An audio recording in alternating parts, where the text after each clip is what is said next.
आज की क्लास हम शुरू करने जा रहे हैं अपने प्रैक्टिस सेट 14 को। जैसा कि आप सभी को पता है, हम HPSC असिस्टेंट प्रोफेसर हिंदी साहित्य विषय से क्या है प्रैक्टिस सीरीज चला रहे हैं, जिसमें हमने आपकी एक इकाई करा दी है। ठीक है, जो ये इकाई हमारी दूसरी है जिसका नाम है हिंदी साहित्य का इतिहास। तो इसमें अब देखिए हमने आपको 13 प्रैक्टिस सेट करा दिए हैं। आज का जो सेट है हमारा वो किससे पर आधारित होने वाला है या किससे संबंधित है, तो थोड़ा इसके बारे में जान लेते हैं। तो आज देखिए हम सूफी काव्यधारा से संबंधित महत्वपूर्ण प्रश्न करने वाले हैं। तो स्टार्ट करते हैं अपनी क्लास को। तो चलते हैं अपने पहले प्रश्न की ओर। तो पहला प्रश्न है कि सूफी कवियों ने किस शैली का प्रयोग अपने साहित्य में किया। महत्वपूर्ण प्रश्न है।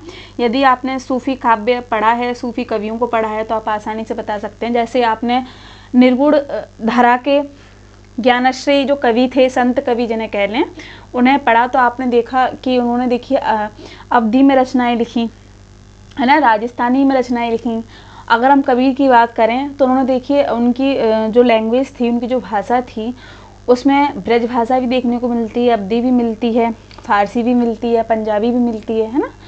तो अगर हम बात करें कि सूफी कवियों ने किस शैली का प्रयोग किया या भाषा का प्रयोग किया, तो भाषा में देखें तो देखिए जो सूफी कवि थे उन्होंने देखिए अवधी में भी लिखा है, अवधी भाषा का भी प्रयोग किया है, और क्या है ब्रज भाषा का भी किया है। कहीं कहीं देखिए राजस्थानी के पुट भी हमें देखने को मिलते हैं। ठीक, अब चलते शैली कौन सी इन्होंने ली है। तो ऑप्शन है उर्दू शैली का प्रयोग किया है, फारसी शैली, मसनवी शैली या हिंदुस्तानी शैली। यदि हम बात करें सूफी कवियों की, तो रामचंद्र शुक्ल ने कहा है कि सूफियों ने क्या है मसनवी शैली का प्रयोग किया है, क्योंकि यदि आप सूफी कवियों को पढ़ेंगे तो प्रेमाश्रय काव्यधारा के कवि हैं। इन्होंने प्रेम के माध्यम से भक्ति को दर्शाया है। किसके माध्यम से? प्रेम के माध्यम से। इनका मानना ये है कि प्रेम के द्वारा ही ईश्वर को प्राप्त किया जा सकता है। अब देखिए जो इन्होंने प्रेम माना है वो किस प्रकार का है, तो सबसे पहले समझेंगे इन्होंने आत्मा परमात्मा। अब देखिए इनकी नज़र में आत्मा कौन है, परमात्मा कौन है, ये भी महत्वपूर्ण है ना। तो इन्होंने देखिए इनका मानना ये है कि जो नायक है, ठीक है, वो तो आत्मा है, ठीक है, जो परमात्मा है वो कौन है, नायिका। तो जो नायक है उसे नायिका को प्राप्त करने में या उसके प्रेम को प्राप्त करने में जो संघर्ष करने पड़ते हैं, तब जाके वो परमात्मा को प्राप्त करता है। ठीक उसी प्रकार जो आत्मा है वो हमेशा क्या है, परमात्मा को पाना चाहती है, लेकिन उसके जीवन में कई संकट, कई संघर्ष आते रहते हैं। ठीक है, तो सूफी कवियों ने क्या है प्रेम के माध्यम से, अपने प्रेम काव्य के माध्यम से, जिसमें नायक को आत्मा माना और नायिका को परमात्मा का दर्जा दिया है। समझ रहे हैं? तो यहाँ पर इन्होंने किस शैली का प्रयोग किया है, मसनवी शैली का।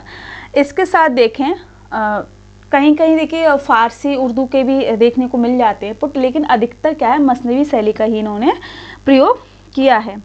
ठीक है, तो यहाँ पर आपको ये चीज़ समझ में आई। चलते हैं अगले प्रश्न की ओर। तो अगला प्रश्न देखें कि सूफियों के अनुसार मनुष्य को कितने भागों में बांटा गया है। महत्वपूर्ण है, क्योंकि देखिए यहाँ से अभी प्रश्न और बनेंगे, जैसा कि हम आपको एक प्रश्न में 2-3 चीज़ एक्स्ट्रा बताते ही हैं, तो यहाँ पर भी वही होने वाला है।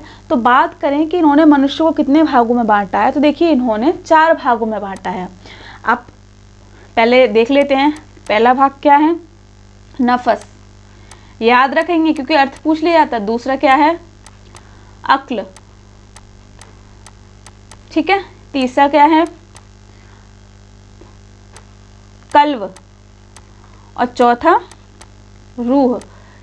आप देखिए समझेंगे अब क्या बात कही है कि जो मनुष्य है, ठीक है, तो पहले तो देखिए वो इंद्रिय, नफस का अर्थ क्या होता है, इंद्रियां, ठीक है, अक्ल का बुद्धि, कल्ब का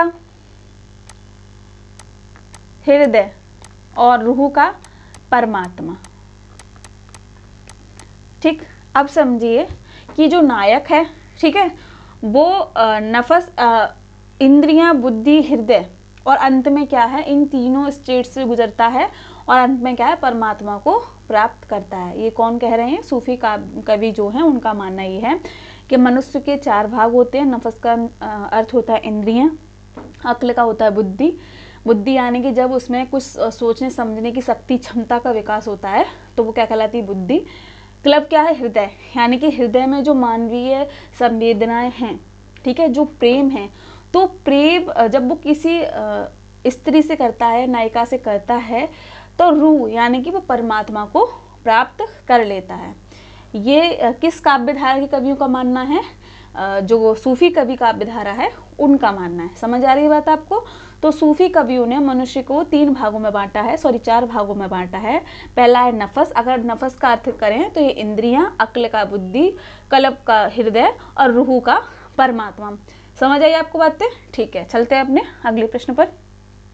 अगला प्रश्न महत्वपूर्ण है। ये देखिए आपके यूजीसी नेट में असिस्टेंट प्रोफेसर में ये प्रश्न देखा गया है कि अनहलक शब्द का तात्पर्य क्या है। महत्वपूर्ण है, सूफी कवियों से ही है ना, सूफी साहित्य से ही ये शब्द लिया गया है। तो बताइए कि अनहलक क्या है। देखिए आपको एक चीज और हम यहाँ पर आपको क्लियर कर देते हैं, जो सूफी हैं, ठीक है, वो अद्वैतवाद से प्रभावित हैं, ठीक है, अद्वैतवाद से प्रभावित हैं।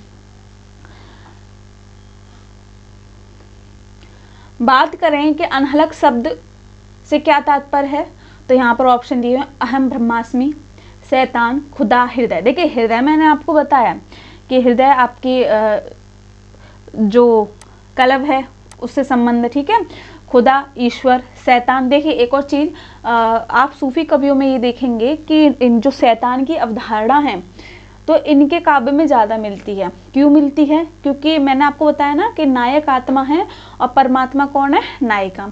तो जब नायक नायिका को प्राप्त करने जाता है या उसके प्रेम को प्राप्त करने जाता है तो कोई ना कोई अवरोध या कह लें संघर्ष देखने को मिलते हैं। तो वो संघर्ष क्या है, वो शैतान का कार्य करते हैं, ठीक है। तो उन संघर्षों को या फिर वो व्यक्ति जो बिना किसी कारण के नायक को परेशान करते हैं, है ना, तो वो क्या है, शैतान इन्होंने माना है।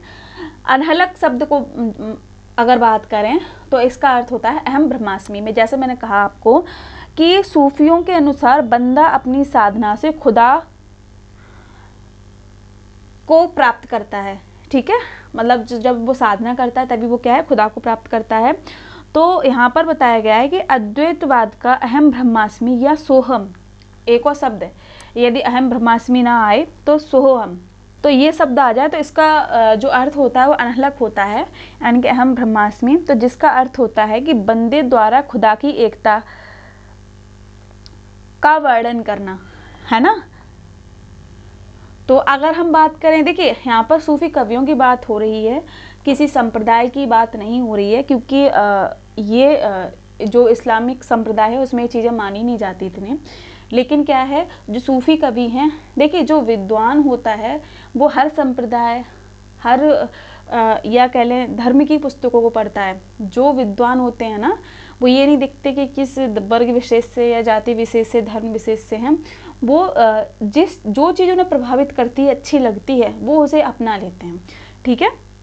तो यहाँ पर जो सूफी कवि हैं उन्होंने क्या है, ईश्वर को तो माना है, खुदा को तो माना है, ठीक है। तो इन्होंने बस यही चीज़ स्वीकार की है कि जिस प्रकार जो संघर्ष आते हैं आत्मा परमात्मा को प्राप्त करने में, आत्मा को परमात्मा को प्राप्त करने में, ठीक उसी प्रकार क्या है, संघर्ष देखने पड़ते हैं, यानी कि साधना से ही, यानी कि तप या संघर्ष से ही कि ईश्वर की प्राप्ति होती है। और इन्होंने एक चीज़ और मानी कि जो बंदा है, बंदा यानी कि जो आत्मा है और परमात्मा एक ही हैं, वो अलग नहीं है, ठीक है। तो इसलिए क्या है, अनहलक का जो अर्थ निकाला जाता है वो अहम ब्रह्मास्मि, यानी कि मैं ब्रह्मा हूँ, यानी कि मुझ में ही ईश्वर का वास है, ठीक है, या मुझ में ही खुदा का वास है, अगर सूफी का अवधारणा के अंतर्गत आपको बताएं। एक प्रश्न और पूछा जा सकता है, जैसे मैंने आपको अद्वैतवाद के बारे में बताया कि जो सूफी हैं उनमें कौन सा बात देखने को मिलता है, तो आप बता सकते हैं अद्वैतवाद के दर्शन क्या है, सूफी काव्य में देखने को मिलते हैं, ठीक है। चलते हैं अगले प्रश्न पर। तो अगला प्रश्न देखें कि सूफियों ने साधना की कितनी अवस्थाएं मानी। अब देखिए इसमें साधना की अवस्था बतानी है कि कितनी मानी है इसमें, तो अब आपको वो सारी चीज़ें यहाँ पर एक एक करके बतानी है। तो सबसे पहले हम ऑप्शन देख लेते हैं। पहले संख्या देखेंगे कितनी बताई है इन्होंने, 4, 3, 5, 6। ठीक, तो बात करें सूफियों की साधना अवस्था की, तो इन्होंने देखिए 4 मानी है। जिस प्रकार इन्होंने मनुष्य को 4 भागों में बांटा ना, है ना, तो उसी प्रकार इन्होंने साधना की 4 अवस्थाएं मानी हैं। तो पहली अवस्था याद करके नाम पूछा जाता है, शरीयत,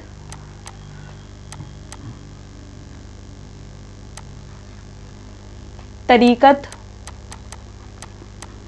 मारिफत और हकीकत।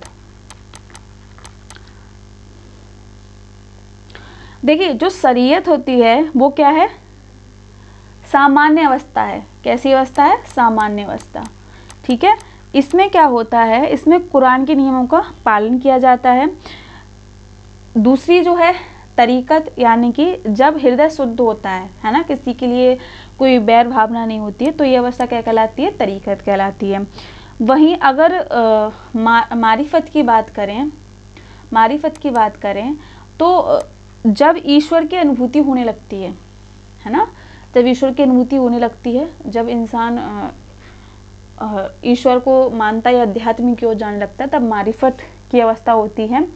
वहीं अगर हम बात करें हकीकत, तो ये अंतिम अवस्था इन्होंने साधना की मानी है। देखिए पहली जब स्टेज होती है साधना की शरीयत, इसमें देखिए सामान्य पालन होता है। तरीकत, जब आपके हृदय में जो बैर और जो गलत अवगुण होते हैं या गलत विचार होते हैं वो दूर हो जाए, तब तरीकत की अवस्था आती है। मारिफत, जब ईश्वर की हमें अनुभूति होने लगती है। हकीकत क्या होती है, जब क्या है इसमें जो मनुष्य है या फिर कह लें जो बंदा है, जो खुदा में पूर्ण रूप से लीन हो जाता है, वो कहलाती है हकीकत। यानी कि पूर्ण रूप से ईश्वर में या खुदा में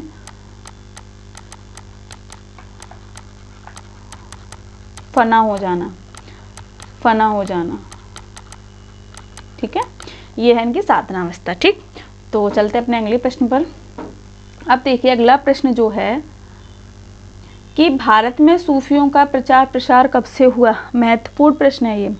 ठीक है, तो देखिए इस पे भी काफ़ी विद्वानों के मतभेद हैं, लेकिन जो सर्वसंपन्न, एक तरह से कहें कि सर्वसम्मति जिस सती को दी गई है, तो वो देख लेते हैं। देखिए 10वीं सती है, 11वीं सती, 15वीं सती, 12वीं सती।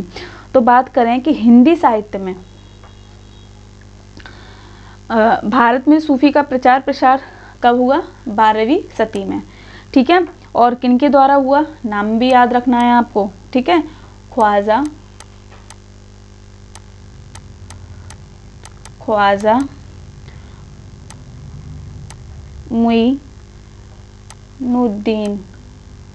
मुइनुद्दीन चिश्ती के द्वारा।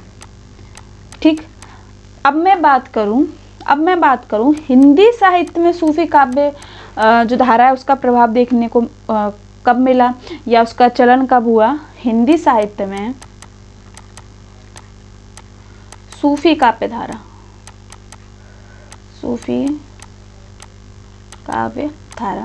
अब वो भी चीज़ आपको देख लेनी चाहिए, है ना। तो इसका जो चलन है 14वीं सती से 18वीं सदी तक क्या है, चलन चला। ठीक है, तो ये चीज़ आपको याद रखनी चाहिए, क्योंकि देखिए प्रश्न बन सकता है कि एक तो ये कि भारत में सूफी का प्रचार प्रसार कब हुआ, तो 12वीं सदी में हुआ। किनके द्वारा हुआ, ख्वाजा मुइनुद्दीन चिश्ती के द्वारा। और जो ख्वाजा मुइनुद्दीन चिश्ती हैं, ये चिश्ती संप्रदाय के प्रवर्तक हैं, मैं ये भी याद रखेंगे। चिश्ती संप्रदाय। ठीक है, ये भी आपको याद रखना है।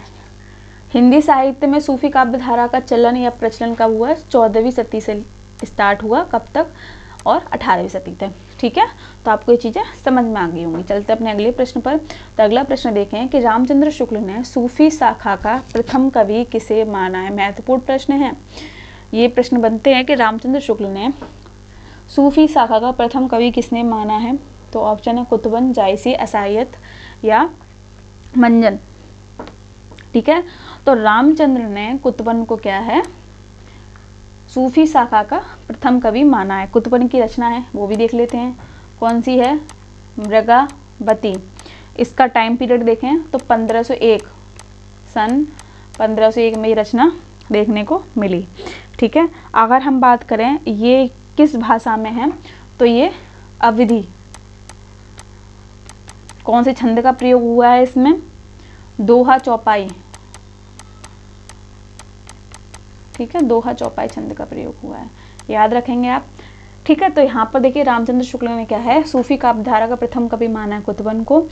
कुतुबन की रचना है मृगामती। मृगामती का जो सन है क्या है आपकी 1501। किस भाषा में लिखी, अवधी में। कौन से छंदों का प्रयोग हुआ, दोहा और चौपाई छंदों का। ठीक है, अगर हम बात करें कि असायत को किसने माना, ठीक है, देखिए अलग अलग विद्वान ने अपने अलग अलग मत दिए हैं। तो असायत को प्रथम कवि किसने माना, ये भी यहाँ देख लेते हैं। तो किसने माना, गणपति चंद्र गुप्त ने। गणपति चंद्र गुप्त का मानना था कि सूफी काव्यधारा के प्रथम कवि हैं, कौन है, असायत। और इनकी रचना क्या है, हंसावली। ठीक है, क्या है, हंसावली। टाइम पीरियड की अगर बात करें तो 1370। ठीक है, यह है कि मुल्ला दाऊद को सूफी शाखा का प्रथम कवि किसने माना। अभी आपने बात की थी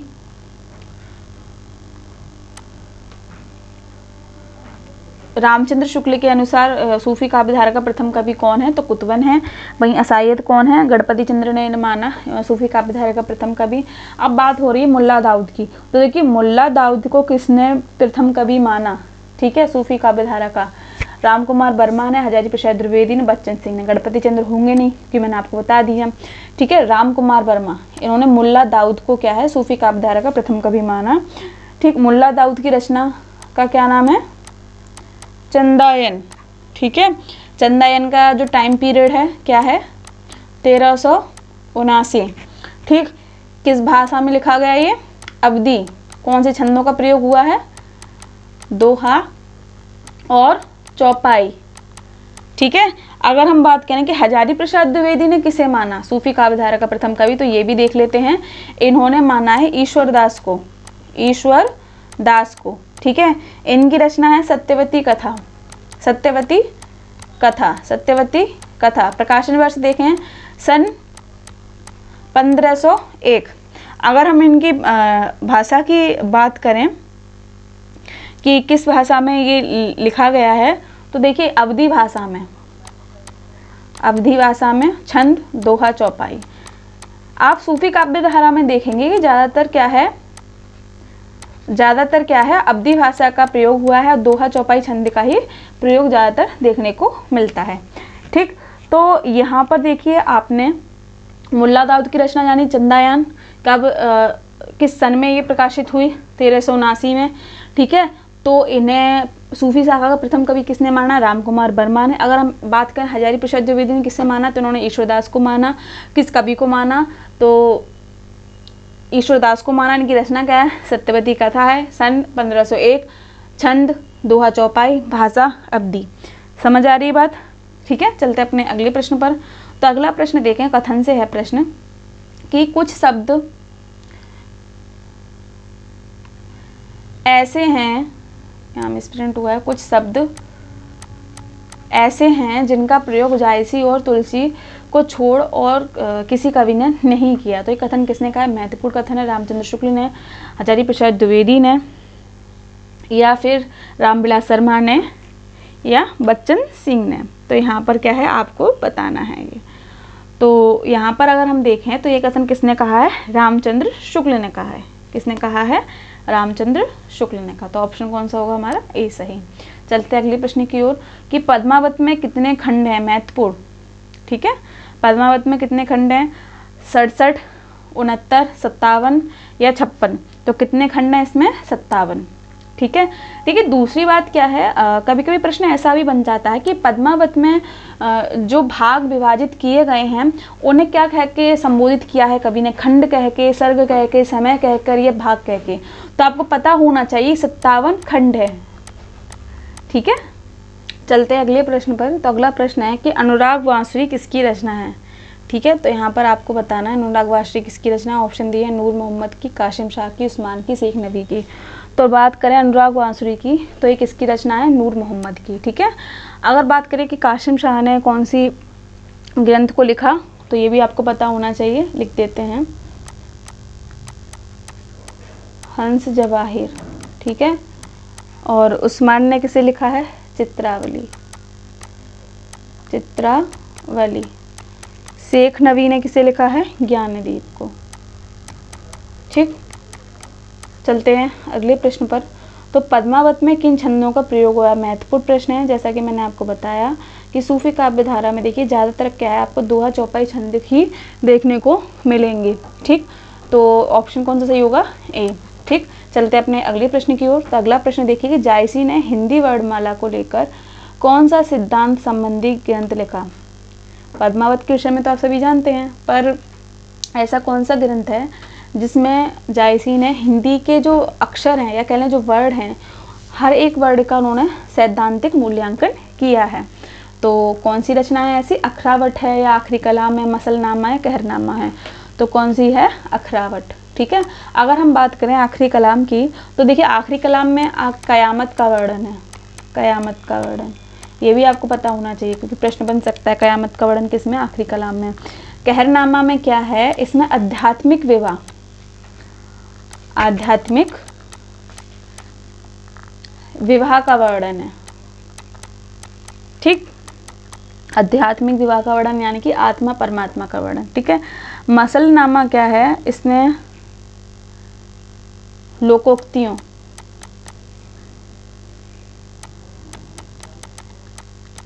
लोकोक्तियों या कह रहे हैं मिसलों के माध्यम से, लोकोक्तियों को मिसली भी कहते हैं, मिसलों के माध्यम से ईश्वर की बंदगी करना, ईश्वर को प्राप्त करना, या फिर कह लें ईश्वर के प्रति प्रेम को प्रदर्शित करना, प्रेम को प्रदर्शित करना। ठीक है, चलते अगले प्रश्न पर। तो अगला प्रश्न देखें कि पद्मावत का बांग्ला अनुवाद किसने किया। महत्वपूर्ण प्रश्न है, आपको पता होना चाहिए। देखिए जो भी प्रश्न दिए जा रहे हैं तो प्रश्न ऐसे दिए जा रहे हैं जिनकी संभावना एग्जाम में आने की ज़्यादा है। ठीक है, तो बात करें पद्मावत का बंगाल में अनुवाद किसने किया तो आलो उजाला ने। ठीक है, आलो उजाला ने। ठीक, और ये कराया किसने था तो ये भी पता होना चाहिए, अराकान राज्य के वजीर मगन ठाकुर ने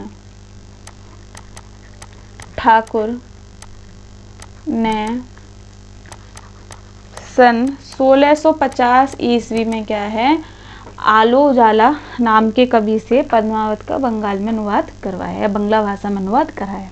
ठीक है, चलते अगले प्रश्न की ओर। पद्मावत को त्रासदी किसने कहा, महत्वपूर्ण प्रश्न है। पद्मावत को त्रासदी किसने कहा है, बच्चन सिंह ने, रामचंद्र शुक्ल ने, विजयदेव नारायण शाही ने, हजारी प्रसाद त्रिवेदी ने।